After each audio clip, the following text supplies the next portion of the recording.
Hi guys, welcome to the guide, বাংলার সবথেকে বড় YouTube platform for government job preparation.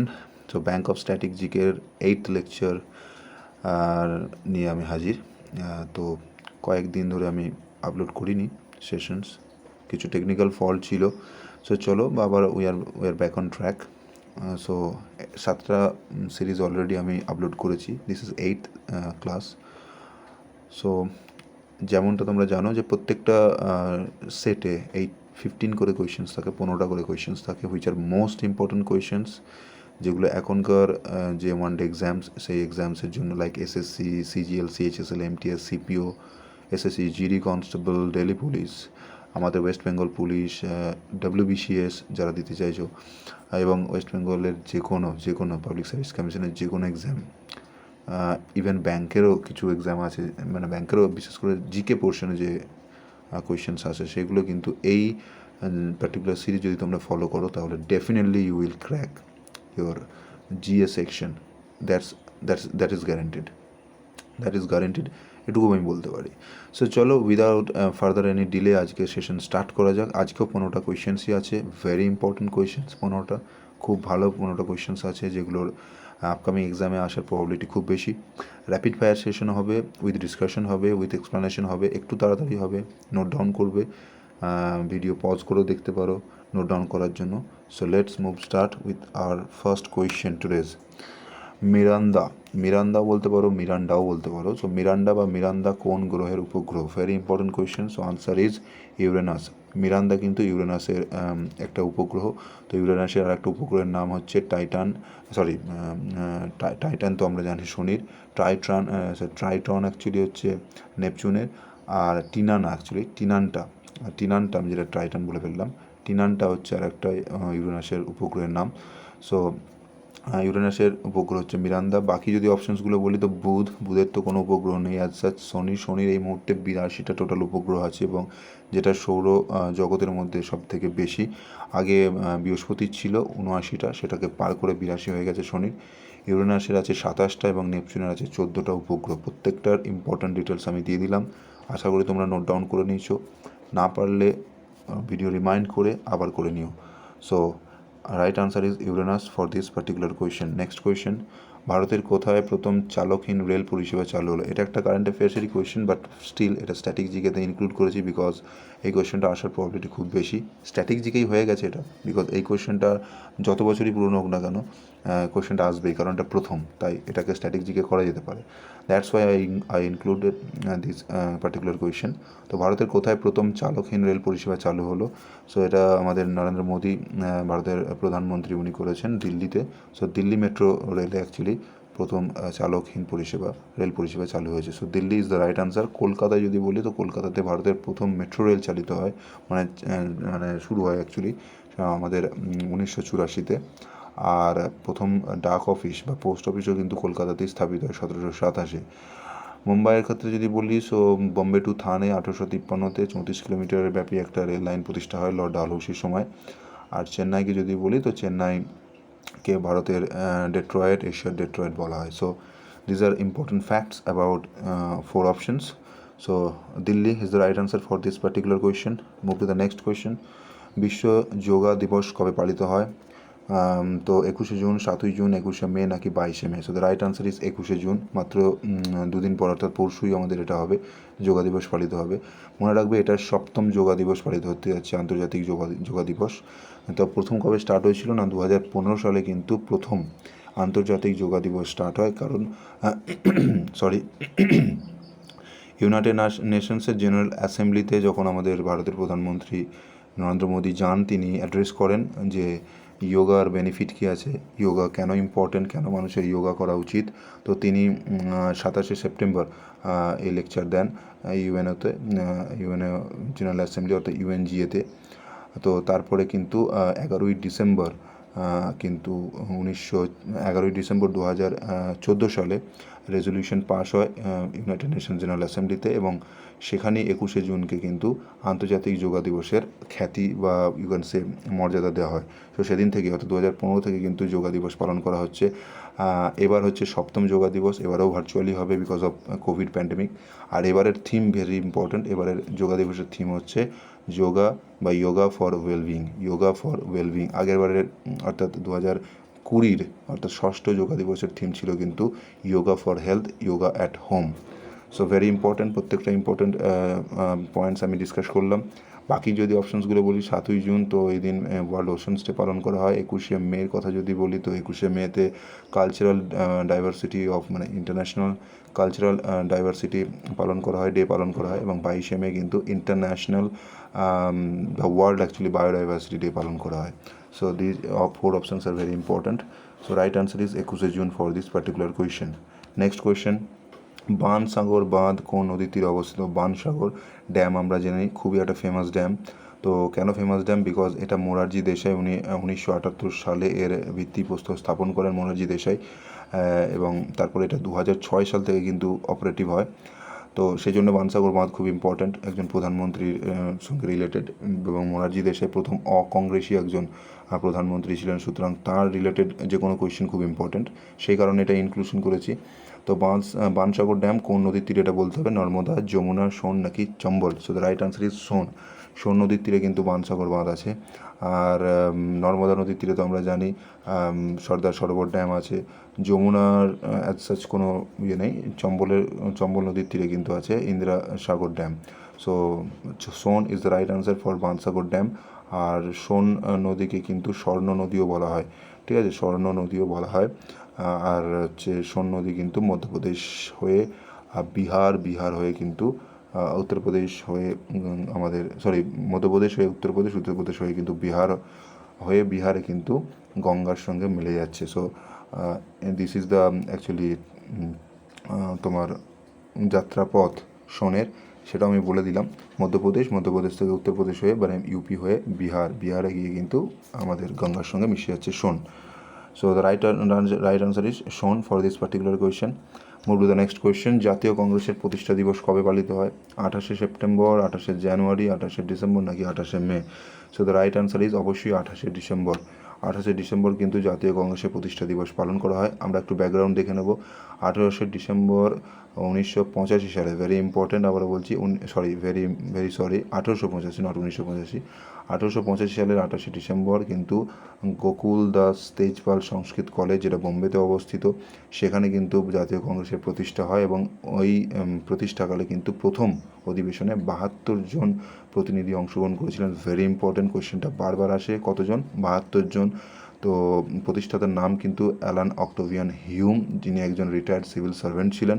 এবং ভারতের জাতীয় কংগ্রেসের প্রতিষ্ঠার সময় কিন্তু ভারতের গভর্নর জেনারেল ছিলেন কিন্তু আমাদের লর্ড ডাফরিন, ঠিক আছে। লর্ড ডাফরিন কিন্তু ভারতের ভাইসরয়, অ্যাকচুয়ালি তখন গভর্নর জেনারেল হয়নি, তখন ভাইসরয় হয়ে গেছে, ভাইসরয় ছিলেন Lord Dufferin. So these are very important facts about INC, Indian National Congress. সো 28শে ডিসেম্বর কিন্তু পালিত হয়। আর একটা কথা মনে রাখবে যে জাতীয় কংগ্রেসের যে অধিবেশন হতো সেটা কিন্তু 3 দিন করে হতো, ঠিক আছে। জাতীয় কংগ্রেসের অধিবেশন কিন্তু 3 দিন ব্যাপী চলতো, একদম প্রত্যেকটা অধিবেশন 3 দিন ব্যাপী। সো রাইট আনসার ইজ 28শে ডিসেম্বর। নেক্সট কোয়েশ্চেন, ঝাড়খণ্ডের রাজ্য পশুর নাম কি? সাঙ্গাই, মেখলাচিতা, হাতি নাকি মিথুন? সো ঝাড়খণ্ডের কিন্তু রাজ্য পশুর নাম হচ্ছে হাতি। হাতি ঝাড়খণ্ড ছাড়াও কেরালা, কর্ণাটক, ওড়িশারও জাতীয় পশু মানে রাজ্য পশু। সাঙ্গাই একটা হরিণের নাম, যেটা আমাদের মণিপুরের রাজ্য পশু। মেঘলাচিতা অর্থাৎ ক্লাউডেড লিওপার্ড, এটা মেঘালয়ের একটা জাতীয় পশুর মানে রাজ্য পশুর নাম। আর মিথুন হচ্ছে নাগাল্যান্ডের রাজ্য পশুর নাম। So the right answer is hathi for this particular question. Next question, Paris কোন নদীর তীরে অবস্থিত? আমরা জানি প্যারিস হচ্ছে ফ্রান্সের রাজধানী, তো বলতে হবে প্যারিস কোন নদীর তীরে অবস্থিত? দানিউব, ভলগা, সিনি নাকি Rhine? So the right answer is Seine river. So Seine হচ্ছে সেই নদী, যেই নদীর তীরে কিন্তু প্যারিস শহরটি অবস্থিত। আর ভলগা হচ্ছে ইউরোপের দীর্ঘতম নদীর নাম। So very important. Next question, কে প্রথম ভারতীয় হিসেবে ব্যাডমিন্টনে অলিম্পিক পদক জয়লাভ করেন? পিভি সিন্ধু, সাইনা নেহওয়াল, কিদাম্বি শ্রীকান্ত, সাই প্রণীত। 4 জনই কিন্তু একজন তোমার ব্যাডমিন্টন প্লেয়ার। সো এটা নিয়ে কনফিউজ হওয়ার কিছু নেই। তো প্রথম হচ্ছে পিভি সিন্ধু নাকি সাইনা নেহওয়াল, এই দুটোর মধ্যেই কনফিউশন হবে। So the right answer is কিন্তু সাইনা নেহওয়াল। পিভি সিন্ধু হচ্ছেন প্রথম রৌপ্য পদকজয়ী ব্যাডমিন্টন প্লেয়ার। কোশ্চেনের মেরিট বুঝতে হবে। যদি কোশ্চেনে শুধু বলা থাকে যে প্রথম অলিম্পিক পদকজয়ী ব্যাডমিন্টন প্লেয়ার, তাহলে অবশ্যই সাইনা নেহওয়াল। কিন্তু যদি বলা হয় যে প্রথম সিলভার মেডেল অর্থাৎ রৌপ্য পদকজয়ী ব্যাডমিন্টন প্লেয়ার কে ভারতের, তাহলে কিন্তু পিভি সিন্ধু। আচ্ছা, সাইনা নেহওয়াল কিন্তু 2012 যে আমাদের লন্ডন অলিম্পিক ছিল সেইখানে, অর্থাৎ 2012 লন্ডন অলিম্পিকে কিন্তু সাইনা নেহওয়াল প্রথম ব্রোঞ্জ পদক পান এবং ভারতের প্রথম পদকজয়ী ব্যাডমিন্টন প্লেয়ার হিসেবে আখ্যা পান বা মর্যাদা লাভ করেন। সাইনা নেহওয়াল, ওনার বায়োগ্রাফির নাম হচ্ছে, অ্যাকচুয়ালি বায়োগ্রাফি, কারণ অটোবায়োগ্রাফি নয়, বায়োগ্রাফির নাম হচ্ছে শাটলিং টু দ্য টপ, এবং এটা লিখেছেন কৃষ্ণস্বামী। উনি একজন লেখক, মানে স্পোর্টস জার্নালিস্ট। ওনার লেখার একটা বই আছে ইম্পর্টেন্ট, সেটা হচ্ছে সচিন হান্ড্রেডস। এটাও কিন্তু ভি কৃষ্ণস্বামীরই লেখা। So the right answer is Saina Nehwal in this particular question. Next question, কোন শিখ গুরু নিজেকে সচ্চা বাদশাহ বলতেন? গুরু অঙ্গদ, গুরু রামদাস, গুরু তেগ বাহাদুর নাকি Guru Hargobind? So the right answer is Guru Tegh বাহাদুর। গুরু তেগ বাহাদুর নিজেকে সচ্চা বাদশাহ বলতেন। ইনাকে আওরঙ্গজেব কিন্তু ফাঁসি দেন। দুটো পয়েন্ট হলো। আচ্ছা, গুরু অঙ্গদের কথা যদি বলি, গুরু অঙ্গদ হচ্ছেন দ্বিতীয় শিখ গুরু এবং ইনি গুরুমুখী স্ক্রিপ্টের জন্মদাতা। গুরু রামদাস, উনি হচ্ছেন আমাদের চতুর্থ শিখ গুরু এবং উনি আমাদের অমৃতসর শহর, যেটা 1577 উনি স্থাপন করেন অমৃতসর শহরকে, এবং তিনি কিন্তু গোল্ডেন টেম্পল বা স্বর্ণ মন্দিরের যে কনস্ট্রাকশন অর্থাৎ স্থাপনা সেটা শুরু করেন গুরু রামদাস। এবং এই মানে স্বর্ণ মন্দিরের জন্য যে জমি তাকে প্রদান করা হয় সেটা কিন্তু মুঘল সম্রাট আকবর দিয়েছিলেন, এটা মনে রেখো। গুরু তেগ বাহাদুরের কথা তো বললামই, উনি নিজেকে সচ্চা বাদশাহ বলতেন। এবং গুরু হরগোবিন্দ, ভেরি ইম্পর্ট্যান্ট, গুরু হরগোবিন্দ এই কারণে ইম্পর্ট্যান্ট, তো তিনি তাকে অ্যাকচুয়ালি সেন্ট সোলজার বলা হতো, ঠিক আছে, সেন্ট সোলজার বলা হতো।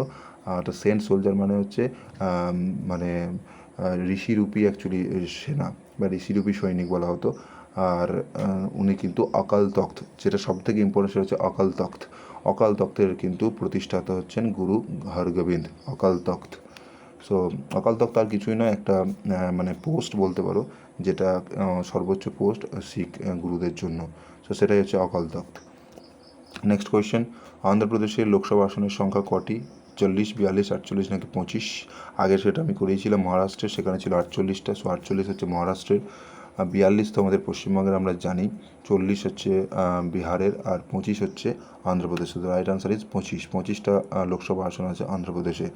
অন্ধ্রপ্রদেশের বর্তমান মুখ্যমন্ত্রীর নাম ওয়াইএস জগনমোহন রেড্ডি এবং রাজ্যপালের নাম অবশ্যই Biswabhusan Harichandan. So the right answer is 25। Next question, কোন নদীকে লাহোরের নদী বলা হয়? সিন্ধু, ঝিলাম, রবি নাকি Chenab? So the right answer is Ravi. রবিকে কিন্তু লাহোরের নদী বলা হয়। রবি সম্বন্ধে আরও একটা ইম্পর্টেন্ট ফ্যাক্ট দেবো, সেটা হচ্ছে কারতারপুর করিডোরের কথা আমরা সবাই জানি। কারতারপুর করিডোর কী করে না, এটা হচ্ছে আমাদের ইন্ডিয়া এবং পাকিস্তানকে কিন্তু কানেক্ট করে, এবং এই কারতারপুর করিডোরও কিন্তু রবি নদীর তীরেই অবস্থিত, এবং রবিকে কিন্তু লাহোরের নদী বলা হয় বা রিভার অফ লাহোর বলা হয়। So important fact. Next question, সুরাত কোন নদীর তীরে অবস্থিত? তাপ্তি, গঙ্গা, নর্মদা নাকি মাহি? সো গঙ্গার নদীর তীরে তো অনেক আছে, লাইক হচ্ছে কানপুর হতে পারে, ভাগলপুর হতে পারে, ঠিক আছে, বারাণসী হতে পারে, এগুলো সবই গঙ্গা নদীর তীরে অবস্থিত। নর্মদার তাপ্তি নদীর তীরে তো সুরাট, এই প্রশ্নের উত্তর এটাই, তাপ্তি। সুরাট কিন্তু তাপ্তি নদীর তীরে অবস্থিত। নর্মদার তীরে অবস্থিত হচ্ছে জব্বলপুর, মধ্যপ্রদেশের একটি শহর জব্বলপুর। আর মাহি অবশ্যই মধ্যপ্রদেশ এবং গুজরাটের একটি নদী, ইম্পর্ট্যান্ট রিভার। সো প্রত্যেকটার আমি ডিটেলস দিয়ে দিলাম। সো সুরাট কিন্তু তাপ্তি নদীর তীরে অবস্থিত। নেক্সট কোয়েশ্চেন, ইন্টারপোলের অ্যাকচুয়ালি সদর দপ্তর কোথায়? ভেরি ইম্পর্ট্যান্ট, ইন্টারপোলের সদর দপ্তর কোথায়? সো অপশনস আর জেনিভা, লিওন, বার্ন নাকি জুরিক? সো রাইট আনসার কী হবে? অবশ্যই এক্ষেত্রে রাইট আনসার হবে লিওন। তো লিওন ফ্রান্সের একটি শহর যেখানে ইন্টারপোলের সদর দপ্তর অবস্থিত। ইন্টারপোলের ফুল ফর্ম হচ্ছে ইন্টারন্যাশনাল ক্রিমিনাল পুলিশ অর্গানাইজেশন। যেটা প্রতিষ্ঠা হয়েছিল 1923 সালে। ভেরি ইম্পর্টেন্ট, ভেরি ইম্পর্টেন্ট, 1923 সালে ইন্টারপোলের প্রতিষ্ঠা হয়। আর জেনিভা তো অনেক কিছুরই সদর দপ্তর জেনিভাতে আছে, লাইক হচ্ছে হু, WHO, WTO, world trade organisation, world health organisation, আচ্ছা ইন্টারন্যাশনাল মেট্রোলজিক্যাল অর্গানাইজেশন বা meteorological organisation, absolutely, international labour organisation, তারপরে হচ্ছে উইপ্রো নয়, উইপো, that is world intellectual property organisation. এগুলো সব জেনিভাতে অবস্থিত। আচ্ছা, লিওন তো বলেই দিলাম। ইন্টারপোলের সদর দপ্তর বার্ন হচ্ছে সুইজারল্যান্ডের রাজধানীর নাম। এখানে আর সাচ কিছু নেই। আর জুরিক দুটো কারণে ইম্পর্টেন্ট। ফার্স্ট হচ্ছে জুরিকে আছে ফিফার সদর দপ্তর নাম্বার 1, আর ইন্টারন্যাশনাল যে ফিল্ম ফেস্টিভ্যাল হয় সেটাও কিন্তু জুরিকেই হয়। So these are very important facts I discussed with you guys. Next question, Bhagavad গীতার লেখকে, এটা খুব ট্রিকি কোয়েশ্চেন, খুব ট্রিকি কোয়েশ্চেন।